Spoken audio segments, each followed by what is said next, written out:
Consejos prácticos para no ser corrupto. Vale mencionar que la corrupción es cuando fallas a tus valores, cuando no eres íntegro. No necesariamente tiene que ver con situaciones con la autoridad o con recibir dinero ni nada de eso.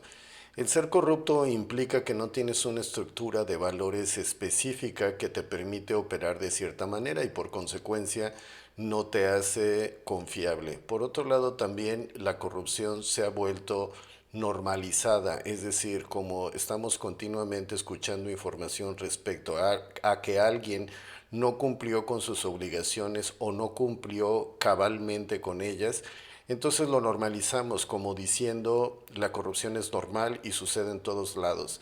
Lo importante es que no suceda a tu interior. En el exterior puede suceder, pero puede ser catastrófica si la corrupción entra a tu mente, a tus emociones, a tu espíritu y demás. ¿Por qué? Porque no se disfruta igual la vida porque no hay parámetros específicos para vivirla. Entonces, ¿qué hay que hacer? Actuar de acuerdo a la integridad, es decir, siempre hacer lo correcto incluso cuando nadie esté mirando. Mantén tus acciones alineadas con tus valores y principios, eso es lo importante. ¿Por qué? Porque te da parámetros y te da la sensación de poderte autocalificar o autodefinir, es decir, si haces bien las cosas o no tanto, pero tiene que haber parámetros.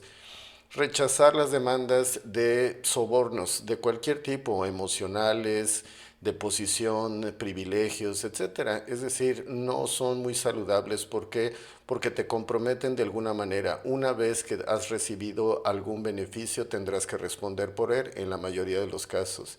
Ser transparente con tus acciones, es decir, documentar y justificar todas tus acciones de manera que puedan pasar por tus validaciones personales. Es importante que para saber cuáles son las validaciones personales tenemos que saber qué es lo que permitimos, lo que no permitimos y lo que es indiferente, es decir, que podemos admitir o no.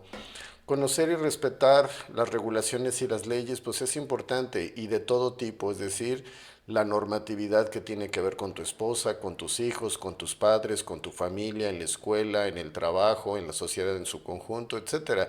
Hay muchas regulaciones y muchas leyes que están para generar beneficio, para que todos tengamos las mismas oportunidades y de alguna manera hacer una regulación de la conducta que buena falta nos hace precisamente para que la convivencia sea armónica, respetuosa y de ser posible incluso hasta amorosa.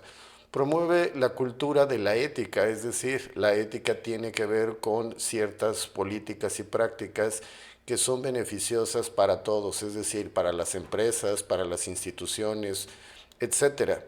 Para cualquier institución en donde haya interacción tiene que haber reglas claras y esas reglas las tienen que cumplir todos precisamente para que haya armonía, para que todo pueda funcionar de una forma regular y consistente. También es importante educar esto. ¿Por qué? Porque la integridad es importante.